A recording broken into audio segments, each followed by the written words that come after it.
Aloha Aquascaping World, this is Steven Chong from the Tokyo Aquascaping Union and Stevescapes here on YouTube. So today we're going to be doing part 2 on my series talking about this aquascape, Amano-Gawa, which ranked 15th in the 2019 IAPLC contest. If you haven't watched it yet, part 1 is found here, and it is a video talking about taking your study, your photo references, your sketches, your ideas, and putting them together into a final image that will, be the reference point for how you proceed with your aquascape. Now, not everyone is an illustrator, but those who watch the channel know that I mostly always come to an illustration before working on my aquascape, and this is what I came to at the end of part 1. Basically, the 6 to 8 months of work preceding hardscaping and planting and filling the tank to get to an image of what it is that I want to make. In this case, I wanted to have a structure, a hardscape that could highlight the flow of plants, an image of coolness. What I wanted to do is create a relaxing aquascape that used only Japanese plants and kind of told the story of very fast-moving, cold mountain or spring streams within Japan. Kind of biotope-esque, and I'm really glad that the final aquascape also ended up being rather biotope-esque. So to get more about that, you can watch part 1. So in part 2, we're going to be talking about hardscaping, the shift from doing an image to making a final hardscape, which is the rocks, wood, and stone structures that will be the main architecture for putting the aquascape together.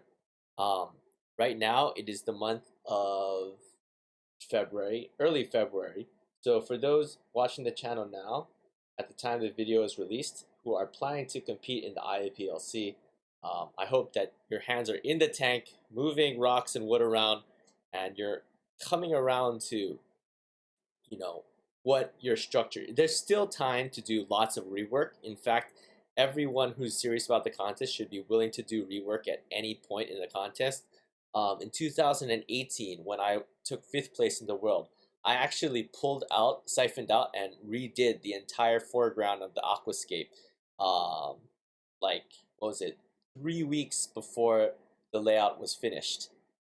So, really, never hesitate from second guessing your decisions. But at this point in the year, in the timeline, you should have your idea finalized. You should be working on the hardscape, and you should be about midway through completing it to about, well, no, there's still time, because you can work on your hardscape up through the end of March, really, but you want to be like 20-30% into the process, I think, of doing hardscape.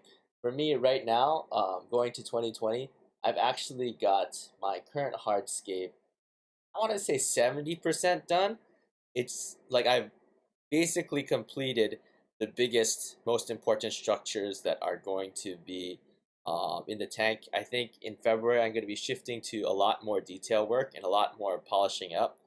But I really want to get the hardscape finished by the end of February and start planting at the beginning of March, fill the tank somewhere around mid-March, and really get into the husbandry stuff as soon as possible. We'll see though, because as some viewers of the channel know, between March 5th through March 15th, me and Fukada-san are going to be going to Europe. We're going to start with some events at Green Aqua. We're going to be doing 3 videos, so definitely look out for those. And then we're going to be moving on to Amsterdam to see many of our fans up in the Netherlands and doing some events at Aquaflora. So please look forward to all of that. Getting back to, wow, thinking about that again, I really do have to think about how I'm going to manage the hardscape stuff in reference to that. But, so you should get your hands in the aquascape, and you should be starting to work. Now, going back, this is, remember, the initial image I have. So you take this image, and you go ahead and move on to a hardscape structuring phase. So I think this photo shows when I first started working on the hardscape for Amano-Gawa. As you can see, I think there's a whole bunch of things in this photo that you can look at and get an idea of what I'm doing here. So first thing most people notice is that I've actually drawn out the aquascape on the front of the glass. You don't necessarily have to do this, but I think that it's a very good exercise because it helps you see like it the 3D space of the aquarium really is different from a 2D space in a drawing or a photo.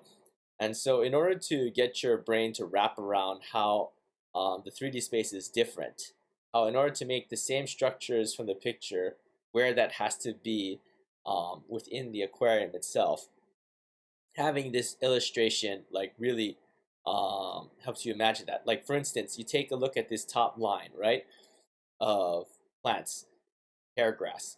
Um, in the picture, maybe there's like a third of the, well, no, maybe there's 15% of the aquascape still above the top level of plants, right? But in order to leave that 15% of space, you see that the plants have to be completely at the very top of the aquarium. So you're going to have to build all the way up there. Doing this type of drawing gives you an idea of where that's going to be. Of course, if when you get experience with this, you kind of have an instinct, and you can see that in my drawing, like where I drew the reflection, this was my intention, right? I wanted to get the plants to be reflected up into the surface, and so I purposefully created a design that would put the plants really close to the surface. But you may not come to that realization without a lot of experience unless you try to put the sketch together. Now, there's a lot of, you can use crayon, you can use colored pencil for kids. But what I found that I really like to do is use the whiteboard pens and whiteboard erasers in order to get this drawing, because obviously you can put it on, you can erase it. And in addition to that, one thing that I'll recommend is having a clear sheet. You know how for a lot of aquariums we like to have backgrounds that we fix to the back of the tank using water spray, right? If you can find a clear sheet of plastic, often they'll have these at home centers. You get one that's cut out to the right size of the aquarium. That can also be fixated to the glass in the same way with water spray. And I like to do this because what I do is I put it on the front of the aquarium, and then I draw on top of that, so that anytime I need to, I can pull the sheet down and look into it. What it does mean is that it's harder to see inside of the aquarium, right? But it's a small price to pay for the ability to freely be able to put the sheet up, get your references, take it down so you can see into the aquarium again more cleanly. You can also see what it looks like without the interruption of the lines. Sometimes what you really need to do is just see the hardscape for what it is without the lines kind of confusing you or hiding things or changing your perception. Actually, this year though, I think I've gotten practiced enough with it that I don't really having the lines doesn't bother me so much. So maybe I didn't need the sheet this year, but at the same time, having the drawing directly on the glass of the aquarium, uh, for me, it feels like I feel less confident about the fact that I won't be able to take what is essentially my draft off, my tracing paper off anytime I like, and I won't be able to, um, preserve that tracing paper for future reference, even after I've felt like I wanted to erase the lines from the front of the aquarium. That's one thing that I do. You'll see that in this picture, I'm really putting together the foundational structure of the hardscape. And guys, foundation is super important because foundation really dictates like what the strength of the aquarium is going to be. All of the details, all of the little manini stuff on top of that, it can be changed at any time. But really what determines the strength of the aquascape, what determines the overall composition of the aquascape, is what you do with the biggest pieces of stones. That's what I want you guys to be focusing on, like 70% of the hardscape process. What are the main big structures? Where do they go? The small lines and details, you can be tweaking those all the way up through May easily. Though, like I'll say, if at some point in April you realize that the foundational structure also sucks, I would not hesitate to go in there and like rebuild half the thing. Don't worry about it. You just have to get comfortable with, um, doing what needs to be done. And like you can take a look at this big rock on the left side. Okay, so remember, guys, this is a 120 centimeter aquarium. So with reference to that, looking at this rock here, just get an idea of how big it must be. Right, now that you're trying to imagine, it doesn't seem like a big deal when you're just looking at this picture, but now that you're trying to imagine it in your head, you realize that this is a 50, 60 centimeter long rock. It's basically reaching to the midpoint of the aquarium, right? And so that's like what, a 2 foot long rock, and I picked that up and put that into the aquarium by myself. Um, so this thing is huge, right?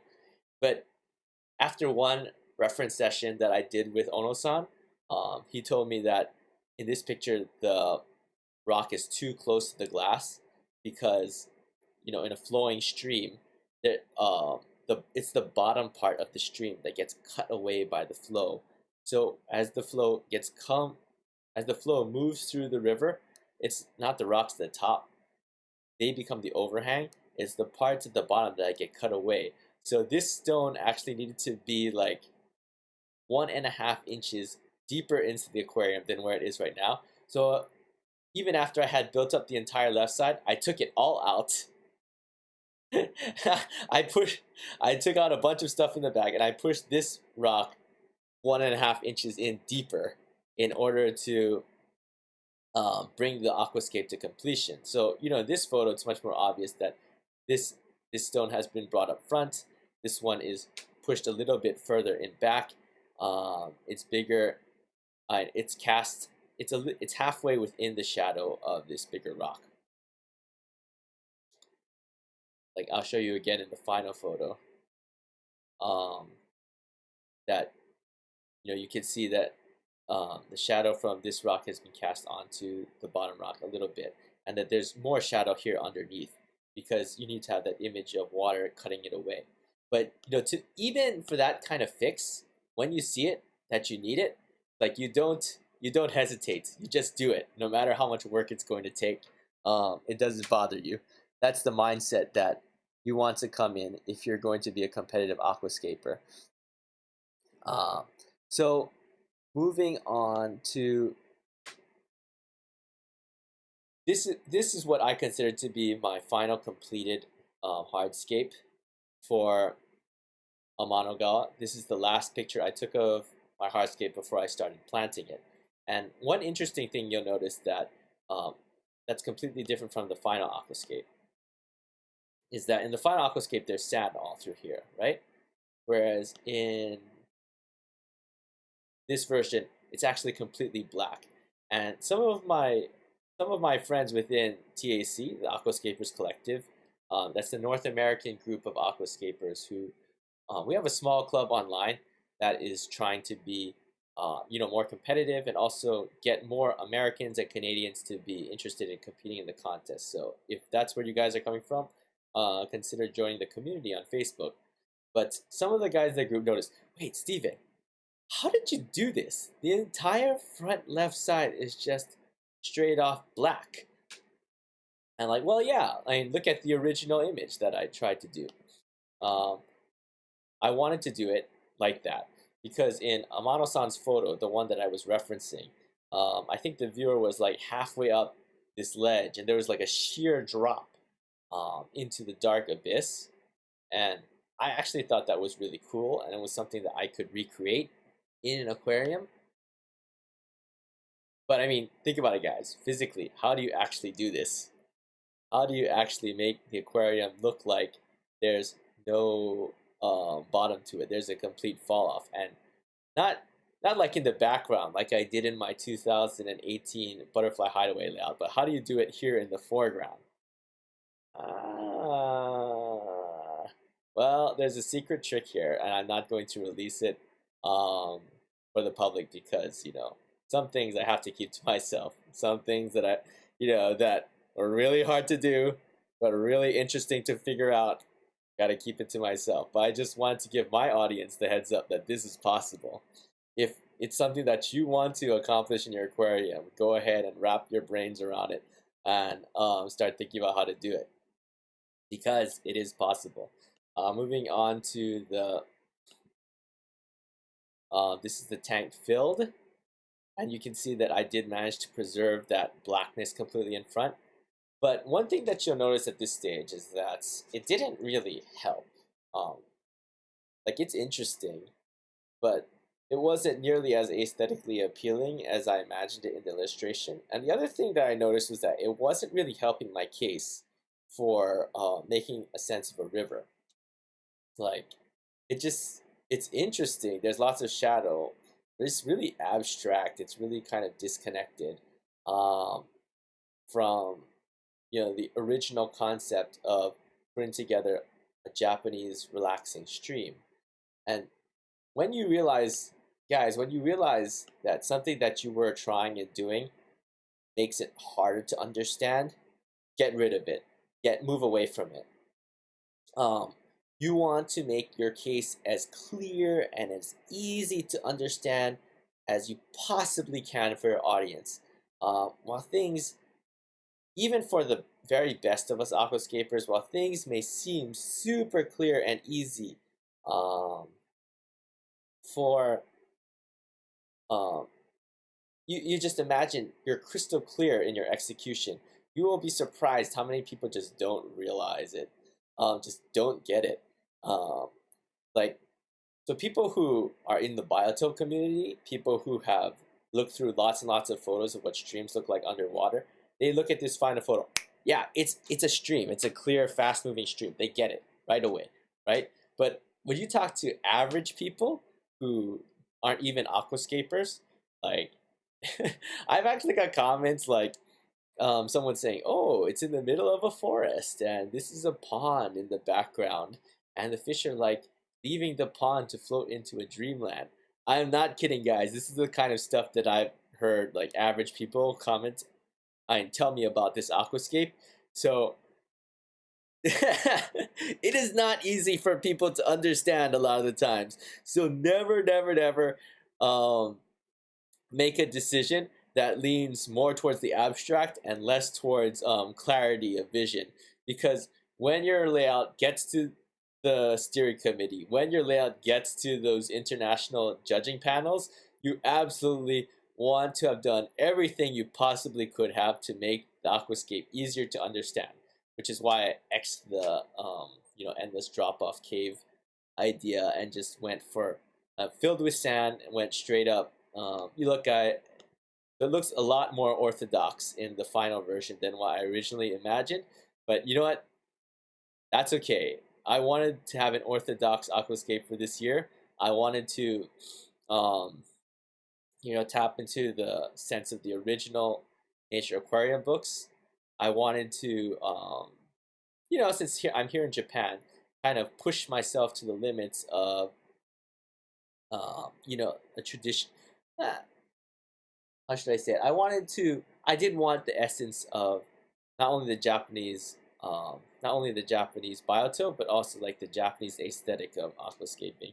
Like, I will admit that despite being in rival groups, I did get inspiration from Tsukiji-san's Aquascapes. Tsukiji-san, Hidekazu Tsukiji, is one of the members of CAA, which is a big rival group for the Tokyo Aquascaping Union. They're hardcore traditionalists, but I think anyone who has followed his work will know that his aquascapes, especially the ones looking at Japanese rivers and expressing riverways and waterways, are really impressive. So I did study a lot of his work going into this, and that helped to inform this final decision to move to a more traditional style of presenting the foreground, midground, background with white sand.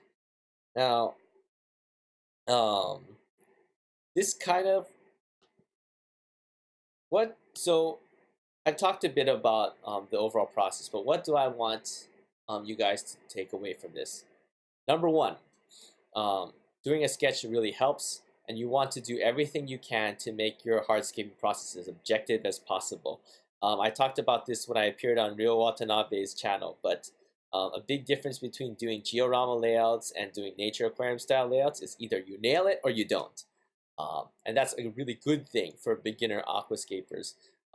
When you do iwagumi, when you do kind of this move around wood in an aquarium to do like a in aquarium ikebana or something, along Amano-san's style, there's room for interpretation, there's room for subjectivity, there's no exact right answer. In this style of aquascaping, there is a right answer. You either met the line or you didn't. You either made it small enough or big enough or you didn't. Objectively, did you nail it or did you not nail it? And that is a really important skill and takeaway, and this is something that you can do to reach it. That's number one.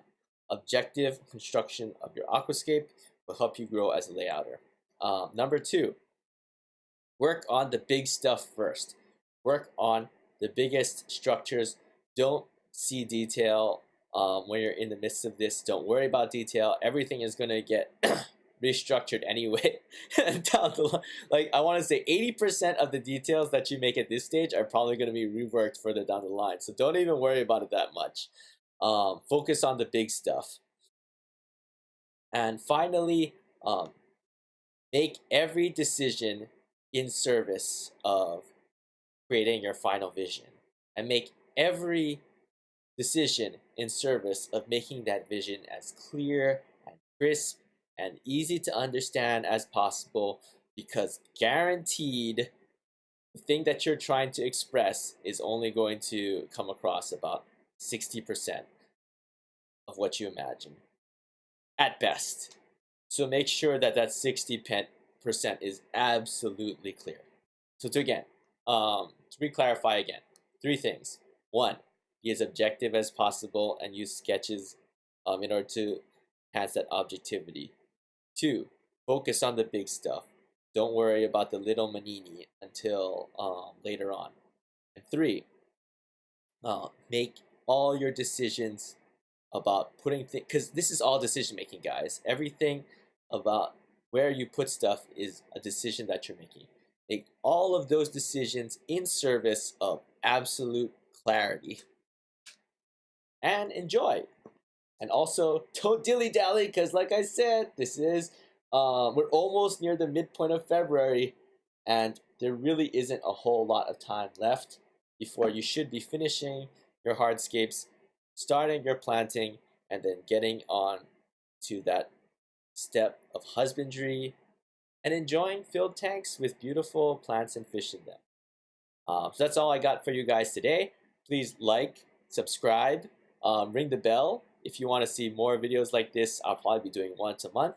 Look out for the videos that Green Aqua we'll be doing events with Green Aqua mid-March, and look for the videos that are going to come out through that. I'm going to be doing a 60-centimeter high tank. Fukada-san is going to be doing a 120-centimeter aquarium that I'm going to be assisting with him. And then on the third day, I'm going to go head-to-head with my master, mano a mano. Well, actually might have a third guest jump in. We'll see. But we're going to duke it out at Green Aqua in Hungary. Look forward to all of that, and I will see you guys later. Aloha.